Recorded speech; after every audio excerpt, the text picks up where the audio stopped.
namaz qılmasa insan cavab verəcək Allah. O cəzası da var. Sözünüz ki, hətta mən sizə söz deyim, namazı tərk edənin 10 neçə dənə bəlası var. Hələ qılıb tərk edəni qılmayanın da. Bizdə belə bir fikir var axı.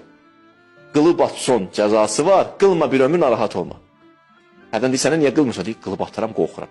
Amma indi qorxmur. Bax o, mənim qardaşlarım, mənim dəyərli bacılarım, sən qılıb atson da günahlı cəzası var, qılmason da günahlı cəzası var. Bu şeytan da atıb zehnimizə. Bir baba, mən əvvəldən axırını qılmadım, görsə, elə belə deyər. Bir düz iş gördün. Qiyamət günü Allahın hüzuruna gəlmişik. Allah deyir, namaz niyə qılmadın? Allah gördüm, mən qılmadım, əvvəldən axırını möhkəm dayandım. Allah deyir, nə danışırsın? Sən demişəm, namaz qıl. Peyğəmbərimə demişəm, Peyğəmbərin qəlbi bu qədər təmizdir. Ona dedim ki, İnnə a'teynəkəl kevsər fəsəlli. Namaz qıl. Vay halına o namaz qılanların ki, onlar öz namazlarından qafildilər və ona etinasızdılar.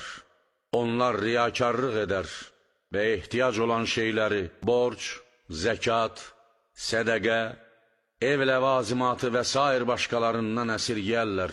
Yetimi qovmaq və fəqirə, miskinə etinasız yanaşmaq, dini inkar etmək əlamətlərindəndirsə, onda vay halına namazdan qafil olanın, əməldə riyakarlıq edənin və zəkata mane olanın, onların günahı daha böyükdür.